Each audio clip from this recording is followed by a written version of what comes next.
चलिए साथियों, आज का वीडियो स्टार्ट करते हैं। लिखा है रामधारी गुप्ता, खंड 1 का हम जो है प्रतिलेखन संख्या 6 करने वाले हैं। इसका अनुवाद करेंगे। सेशन आपका स्टार्ट होगा 5 सेकंड बाद और हर एक वर्ड का आउटलाइन भी बना हुआ है। Ready, start.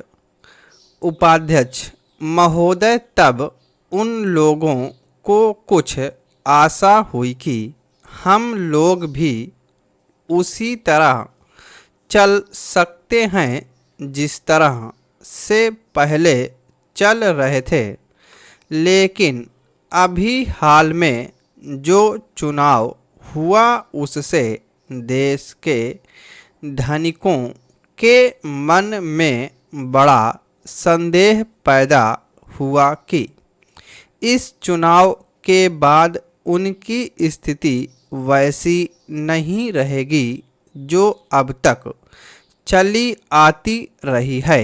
गरीबों और अमीरों के बीच में अब तक जो बहुत बड़ा अंतर चला आ रहा था, उसको अब तेजी से दूर करने का प्रयत्न किया जाएगा।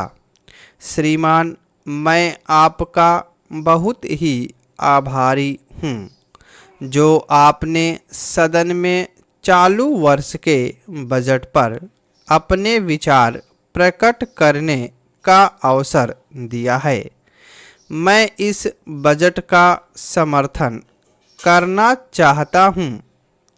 श्रीमान, मैं सबसे पहले अपने दल के नेता प्रधानमंत्री को इस बात के लिए बधाई देना चाहता हूं कि उनके नेतृत्व में देश में कांग्रेस दल को स्पष्ट बहुमत मिला और इसके फलस्वरूप यहां पर केंद्र में एक ऐसी सरकार का गठन हुआ जो कि देश में वास्तव में समाजवाद लाना चाहती है। मैं वित्त मंत्री जी को इस बात के लिए बधाई देना चाहता हूं कि लोकसभा के मध्यावधि चुनाव में जनता द्वारा कांग्रेस दल को जो आदेश दिया गया था उन्हें स्मरण है और वह तन मन धन से उसका पालन करना चाहते हैं।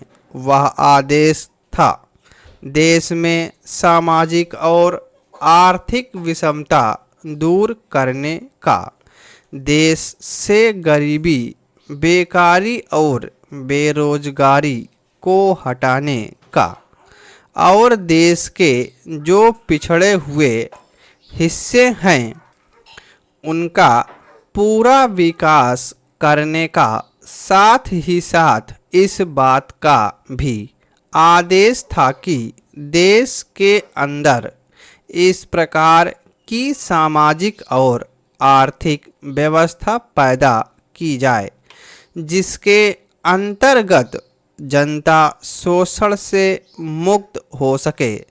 श्रीमान, यह ठीक है कि देश में कृषि के क्षेत्र में उत्पादन में वृद्धि हुई है, परंतु इसके साथ ही साथ यह भी दृष्टि में रखना चाहिए कि लागत में भी पूरी वृद्धि हुई है। इसके लिए आवश्यक है कि सिंचाई के साधन बढ़ाए जाएं और अधिक उन्नत बीजों का प्रयोग किया जाए। आज कृषकों को कृषि के यंत्र मिलने में बहुत कठिनाई हो रही है।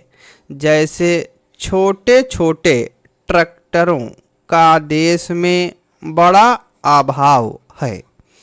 उनके बनाने के लिए शीघ्र नए कारखाने खोले जाएं, जिससे कृषकों को जल्द से जल्द ट्रैक्टर मिल सके। देश तभी प्रगति करेगा, हमारा ऐसा विश्वास है। स्टॉप।